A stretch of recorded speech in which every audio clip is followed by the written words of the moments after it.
The process is the purpose. It's everything that you learn along the way, everything that you discover about yourself, all the way that you impart different things upon many, many people that you come across in your lifetime.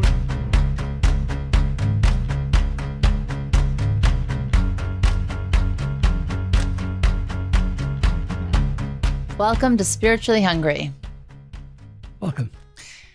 We're excited as always. Today we're going to talk about how everybody's purpose is purposeful, but there are two ways that we've identified where people get stuck in the pursuit of living their purpose or finding their purpose or identifying it. Because I think it's such a big, big idea. And I think it causes a lot of people stress. And they're just like, I just don't know what I'm supposed to do. I like this, I like that, or I don't think I can achieve this or that. And I often say it's in the pursuit of trying to find your purpose that you actually start to identify it, right? And I think that's part of it. I think also what's important about what we're going to share today is that there are certain things that people do, that we all do to some extent, that if we learn to overcome them or to diminish, those really roadblocks that we're not always aware that they're roadblocks to finding our purpose.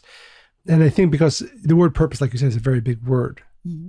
And I like to think, and you've spoken about this as well, is it's just really what is our purpose, right? You write books, I give lectures. We all, every one of our listeners, you're a father, you're a mother, you support your friends, whatever it is. We're all doing things, important things. I think the most important question is the motivation. And I can share that kabbalistically, the main motivation that will lead us to our actual life's purpose, and life's purpose isn't, I'm going to do this one big thing, I'm going to write this one big book. It might be, right? But what will get you there is the right motivation. And it certainly is not ego, right? Unfortunately, we often see people who quote unquote do big things, but it can be ego driven. So road to hell is paved with good intentions. Yeah, and even by the way, and this is the point where it could be confusing, even the road to accomplishment can be paved with the wrong intentions. And then the accomplishment itself, I don't want to say it's a bad thing, but it's not bringing, and this is the point, your soul to its purpose. And so therefore, when I think about my life's purpose, I think about one simple idea. My soul wants to be connected to its source, to what we call the light of the Creator. And whatever I'm supposed to do in this moment, in this day, in this week, in this life, is how is that going to bring me closer to the light of the Creator? And obviously ego cannot be a part of that. The more pure, and I think this is an important word, the more pure our intention is, and by the way, pure isn't a zero-sum game, right? We're all in the process of purification of our driving forces.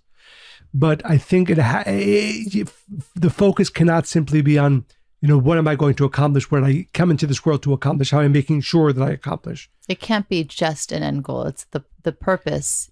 The process is the purpose. It's everything that you learn along the way, everything that you discover about yourself, all the way that you impart different things upon many, many people that you come across in your lifetime. And what I would add is that maybe at the core, trying to doing what we can to keep our intention as pure as it can be. So before because you always go straight to like the deep stuff, I'm starting. Yeah, no, like the end all be all. And I like to break it down and do a few steps before that. So let's focus on 3 areas where we get stuck, because I think that in that we can also unpack this big idea of purity and intention. So the first area is comparison. In fact, I was speaking with somebody yesterday who's getting married, and she wanted to speak before her wedding. And usually those conversations are kind of like, what should I think about under the altar? Or like, where should my head be on the day, like I'm preparing for getting married? Yeah, those are the questions I usually get. Yeah. And this was like very different. This was just kind of like, I compare myself to my sister. It was all about her sister and like the process of preparing for the wedding, and she wasn't getting on with her. And I was just like, why do you want to be busy with this? Like, it was a whole nother thing, but it was all about comparison and how her sister works tirelessly and works so hard, but like she tries to work that hard, but she gets tired. And I was like, the only person you have to compare yourself to is who you have yet to become. That's it. But before we get into that, in the 1950s, psychologist Leon Festinger introduced something called social comparison theory. It's the idea that we often define ourselves by comparing ourselves to other people. And it's natural. It's a natural instinct. It's a way to connect, right? If I can add. You always do. It's biblical. And I think it's important to understand, I often worry that people think about good, bad, right, wrong. There's a nature with which we're born. Yes, we have to, counteract that. And that's part of our purpose in this world. But we should never beat ourselves up for having that nature, which is comparison. And maybe our listeners know. So you're saying biblical, yeah. That. So the first brothers in the biblical story, Cain and Abel.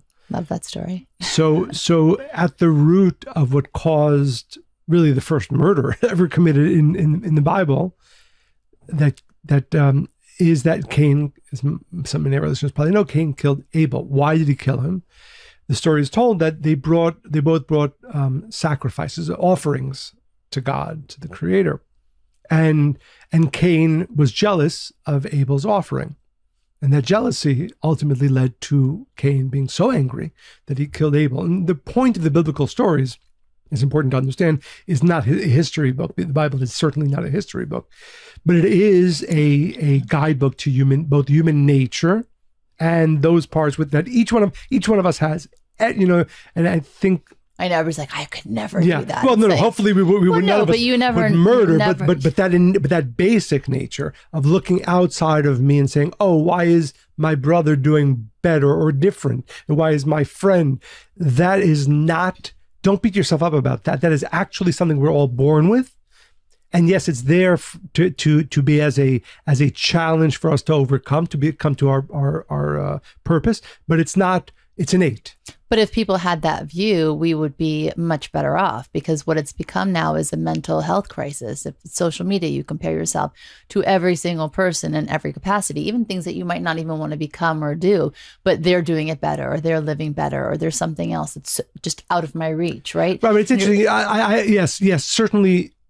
Today, because if we could appreciate those stories and say, wow, it's a cautionary tale, that this is innate in all of us. It is human nature, and it's my responsibility to make sure that I don't allow that to overtake me, right? But instead, what's happening is that we're not catching ourselves. We're just going down that rabbit hole. But like I said, I think it's important to know that it is our innate nature. And I often use the Kabbalists give this example that, we think that comparison is, I compare myself to, important people doing that. They use the example that amongst the street sweepers, one street sweeper will be jealous of the other one, thinking that he has a better broom than me. And I think accepting that it is our innate nature and it has a purpose, right? So here's a purpose. It's actually there for us to overcome. And by overcoming it, we can come closer to living our daily and life purpose. But first of all, certainly don't ignore it. And second, know its purpose, why it's there. That's exactly right. You have to know the purpose, because if not, what happens with this comparison thing is you look back to what you did and you should have done this. You look to the future and I want to do that. And you're never really here and now. You're never in this moment, because you're always comparing yourself against something else that somebody else is doing or living, or what you should have done. It's very much past or future, not now, which leaves us feeling very unsettled, really. And it reminds me of a quote from one of the ancient Kabbalists. And they say that jealousy in that way takes, it said the original ancient Hebrew words are, they take you out of this world, which means they take you out of living your life, out of your living your purpose. And that's really, again, so if a person spends too much time, too much energy in comparison, he or she might not even notice it, but they're going to be out of their life. They're going to be out of the purpose for which they came into this world. Exactly. Then you end up running from place to place to place to place, and you're in this rat race and you don't even realize it. Like, why are you doing the things you're doing? Are they making you happy? Is it something you really want? I find myself living in New York often. Well, I am very intentional about where I put my time and energy and thoughts and words. Every now and again, I'll be on the hamster wheel, and I'm like, how did I get here? What's happening exactly? And in those moments, I catch them because I feel not grounded, and I have to keep reminding myself to breathe. And when I have to remind myself to breathe, I'm like, okay, wait a second, what is actually happening here? And it's funny. I remember the first time that I actually did this comparison thing, because I've also really made it a point in life to, that advice I gave the bride to be was, I never wanted to be anybody else, but I really struggled with believing in who I could become, right? It was more of that self-doubt. And I think that's part of the reason why we look to other people and we say, oh, if I could just be like them. That's an easier kind of conversation to have in your own head than the true conversation of, why don't you think that you're able? But anyway, the first time that I caught myself, I remember I compared myself to Madeleine Albright, which is hilarious. How old were you? Well, I was writing my first book was going to come out, and I think I had a lot of doubt about. By the way, I'm sure most of us don't even remember who Madeleine Albright was. Really? Yeah. She was quite accomplished. I mean, yeah. she Secretary of State, first Holocaust female Secretary of State. She went to Wellesley College on a scholarship. Like if you look at her credentials and like everything that she had accomplished from. I'm not sure if she was a Holocaust. I just want to correct myself. I don't think she was. I think her family came, from Hungary. I think so. During the Second World War. Exactly. She was not a Holocaust survivor. I wasn't going to. Yeah. You should correct me. Go away. But really like a long list of accomplishments and achievements, like what would seem every step of the way, except for one marriage and whatever. But my point is, I was looking at this. Did a deep dive. Yeah, and I was like, oh my God.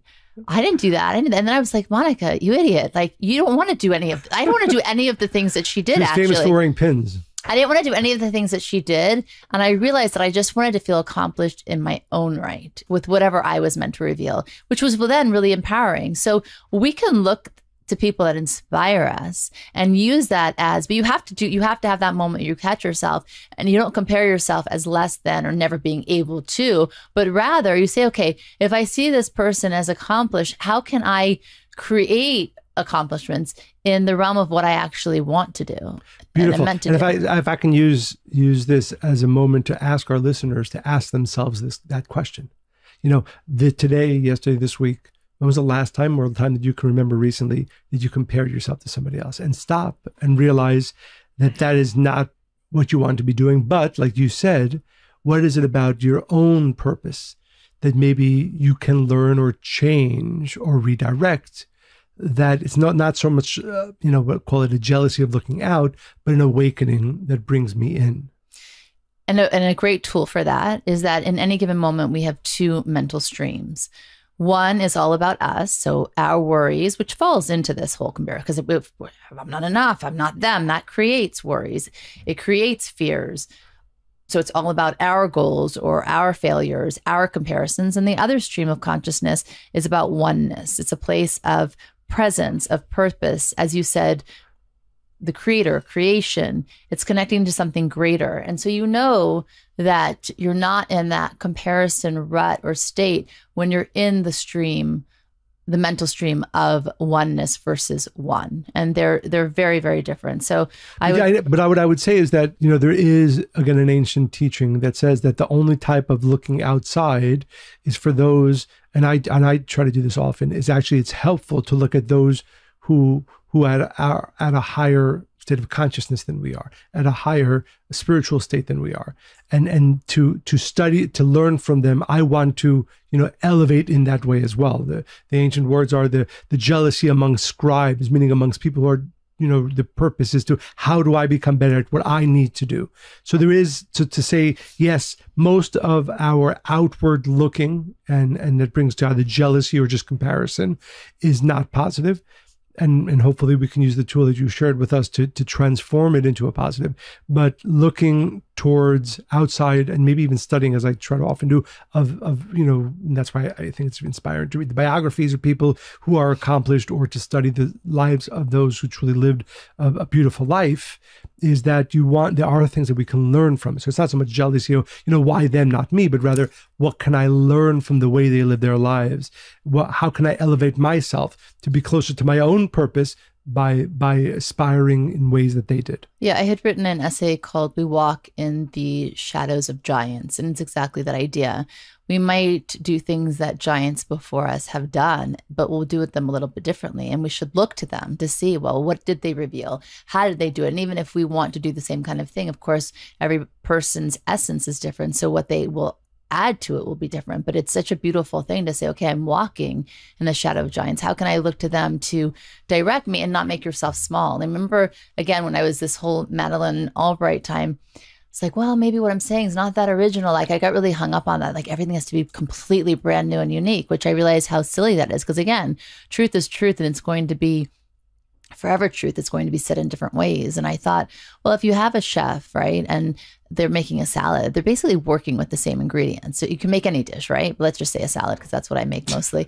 And they salads can be exciting. They lettuce, vegetables, different things, the same ingredients for the dressings, but they'll taste different based on the quantities and how much of one thing you add versus another, how finely you chop the vegetables versus, right? Everything is different when you put your own unique essence in it. It's like that quote. I think it's history doesn't repeat itself, but it rhymes. So it's beautiful. I think it's important for our work to rhyme with the work of great souls who've done this before us. It certainly won't be a repetition. Correct. I love the Theodore Roosevelt quote, comparison is the thief of joy.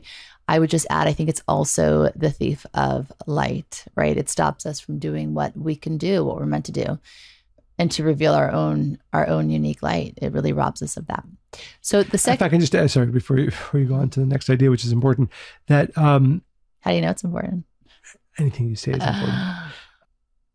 We have finite energy. I think it's a big mistake we often make, and sometimes why we allow ourselves to misuse energy is because we think, I have an infinite amount of energy. So if I do this thing or I spend energy here, that's okay, because then an hour later I can just go ahead and use different energy somewhere else. But the understanding is that in any given day and in any given time, we actually have a finite amount of energy. And energy, I don't just mean physical energy. I mean spiritual energy, what we call light, to manifest. And if I use it in ways that are not helpful, in ways that are even destructive, as we said before, this type of comparison that brings me down, then I actually don't have enough energy to do in this hour, in this day, what I actually need to do. So it's not simply that, as hopefully we've shared, that comparison is not the right thing to do for many reasons. And also it steals us of the energy that we need in order to actually live the purpose of this day. It's interesting. It's kind of like you're in the day, but you're not living the day. Yes. You're kind of there, but like in a fog. Yeah. And then, one of my favorite quotes is from King Solomon, and he says that the hearts of those who are, he says negative, but those who don't accomplish is almost. Mm-hmm. Right. And I think that can be said for many of us too often. But it's terrifying. Right, 98% of the way there is not there. Right. And I think comparison, that is a thief that can get us almost there. And we might even convince ourselves I've gotten there, but no, almost. Mm-hmm. The second way we get stuck is we have a lack of appreciation for our soul and for our source, meaning where we've come from. And I think that really kind of is related to what you just said, in the sense that we think that life just happens to us and that circumstances dictate how we feel, right? This thing happened and therefore this, but the way we choose to see something determines the way we experience it.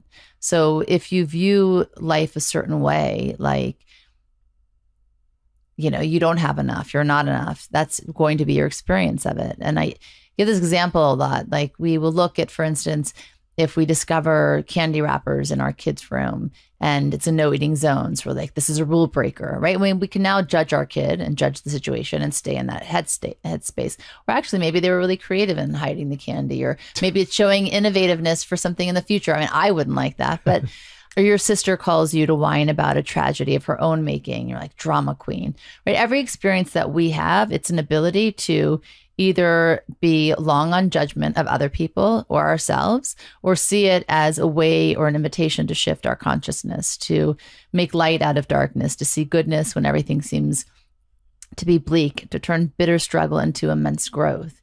And I think if we stay in this state of lack where we don't think that we're enough, we don't think the people around us are enough, we don't think situations can change, well, then they're not going to, right? So I think that that's the first place. And I think that that's really for people to look and say, okay, what are my belief systems? And also, what are my reactions to things that don't go my way in a day or a year or a life?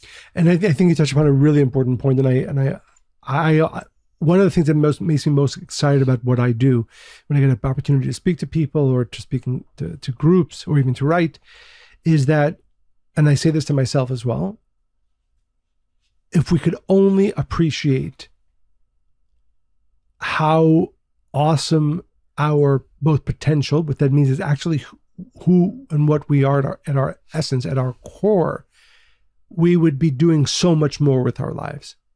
I think not a person, or most people go through life having a tremendous underappreciation for the power that they hold within themselves.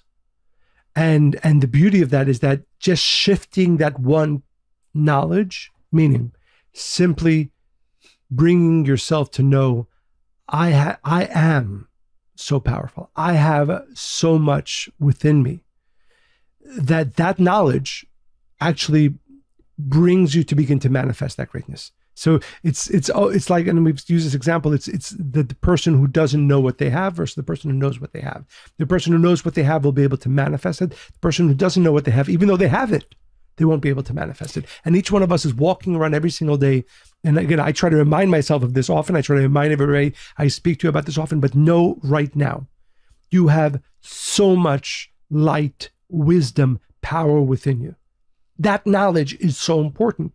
And the more strong, and I was actually studying something today about the idea that, there's knowledge, in the ancient Hebrew, there's the word chokhmah, which means wisdom, something you know, and then there's dat, as it becomes really integrated into your body. So I can say this statement to myself, even to our listeners, but what I'm asking our listeners to really to integrate this knowledge into your being. And I promise you, and I know that I experience this, that when you know this about yourself, how powerful you are, you live differently every single second, every single day. There's no chance that I'm going to accomplish today, this week, in this life, what I'm meant to accomplish, unless I every day more deeply know how powerful I am. And again, this goes back to the comparison thing. But if you look at somebody who has changed the world through a courageous action, and you're like, oh, I can never do that, I'm not that courageous. Well, maybe your way of influencing the world is through heart, to look at the beauty of who you are and who you desire to be, to look at your strengths, even if they aren't developed, and saying, okay, well, maybe that's where I'm going to be the change. Well, like you said, I think it's very important, right? You look outside to be inspired, not to be compared. And hopefully that inspiration allows you to do that. Awaken something within yourself. That uniqueness of you. And the way to know this is after you look outside, are you now more inspired to do? If you're less inspired to do, you're doing it wrong. If you're more inspired to do, you're doing it right. Exactly. Rav Ashlag, the Kabbalist Rav Ashlag, said, one should live his life viewing the world and themselves as being a balance of positive and negative. That one action, either in a positive direction, like sharing, going out of yourself, or a negative direction, which is connected to ego, can change the balance of the world. And I think that if you ask most people, they'd say, no, I have my one action this way or that way, even a negative one. It's not going to really, nobody's paying attention. It's not really going to affect the world. What I do doesn't really matter, but in fact, it does. And the key, though, I think that needs to happen is the consciousness in all of our actions, both positive and negative, and to realize how much that does impact the world. I think, again, it's one of my favorite quotes, and he's quoting an ancient teaching. And literally it says that a person should always, did you say always? The word is le'olam, which means forever. One should be viewing every action that they do, both positive and negative, as if the world is completely balanced, and that my one action is going to shift it. And I know, like you said, for many of our listeners, that might be too big of a thought to accept as truth. But the way I often think about it, it's also terrifying, by the way. No, hopefully, because there's so many people that yeah. But I'm saying if we look at what's happening in the world, right? Right, but the way I often like to think about it is that every one of us has a sphere of influence, right? So my world, your world, our listeners' world, maybe it's just them and their family. Maybe it's just them, their family, and their close friends. Maybe it's them, their family, and their community. Whatever that number is, 5 people, 10 people, 100 people, 1,000 people. When you view it in that way, we know we influence, right? If my family's at home waiting for me and I come in and I'm all upset, we all know that energy is going to influence everybody in the room. Now take that one step further. So we all accept, if we think about it, we have a sphere of influence. The only question is how wide that is and how wide we allow ourselves to appreciate it. And one thing I'll tell our listeners, it's greater than you think it is. But regardless of where you put the confines of your sphere of influence, I think this makes this teaching much easier to understand. If I go ahead and do this selfish action that I know is not the right thing for me to do, I know it's going to hurt somebody else. And I know that my family is in the balance right now. The energy of my family, or the energy of my family and friends, or the energy of my family, friends, and community. So I understand that I have a sphere of influence. The question, as we said before, is only how big that is. Now realize every one of your actions is clearly, I think it's easier to accept yes, that, absolutely. going Great to have example. an influence on the balance of energy in your sphere of influence. So much greater responsibility. None of us, for sure, are living for one. You might be living for 5, you might be living for 10, maybe for 100, but I think that's that. I love that. I'm going to write that down. I think that's a very powerful teaching. And, I often say when the ancient sages use a phrase like, oh, this is something you should always be thinking, it means this is a foundational and fundamental teaching. And I'm so happy you brought it up, because I hope for our listeners, it inspires immediate change, immediate thought, constant thought about this concept, and immediate change. I love that. So I would challenge our listeners for one day, once a day for 30 days, take 5 minutes to consciously do this. Focus on an area of your life where either you offer negative actions or you're awakening yourself to your soul's responsibility in the positive way. But just every single day, just do an inventory. And and I think it's so important to reiterate, because this is something that we can't hear enough, or certainly think about enough. I'm talking to you, every one of our listeners, and I'm talking to myself as well. Your power and potential and influence is far, far, far greater than you know right now, and that you're allowing yourself to live right now. So one of my favorite stories I came across, and I think it's so inspiring, it's about a cross-country race that took place in Spain in 2012. And the Spanish runner's name is Ivan Anea, and he was coming in second place. How far is this? Is this like one of those extreme marathons, like 100 miles, or No, not extreme, but it was a proper run. Okay. It was proper. And he was running against a Kenyan runner. His name was Abel Mutai. And there was a large enough gap between these two runners. First name? Ivan and Abel. Ivan and Abel. I thought it was Cain and Abel. So as they were approaching the finish line, Abel, the Kenyan runner, began to slow down because he thought that he had reached the finish line. He couldn't understand the signs. And so he thought that he had finished the race. And Ivan was like trying to explain to him, like, no, keep running. And Abel didn't understand. So what Ivan eventually started to do was to push him in front of him across the finish line. And Ivan then finished second still. So after the race was over, the journalist asked, why did you let the Kenyan runner win? He said, I didn't let him win. He was going to win all along. But what would have been the merit of that victory? What would have been the honor of that medal? And what would my mother have thought? I loved that, by the way. And really, how many of us would give up the chance to be first place and win the race or do the right thing, right? And that journalist then interviewed his coach, Ivan's coach. And he said, it was a good gesture and honesty, the kind that isn't made anymore. I gesture myself I would not have made. And Ivan's choice didn't make him a better athlete. It only made him a better human.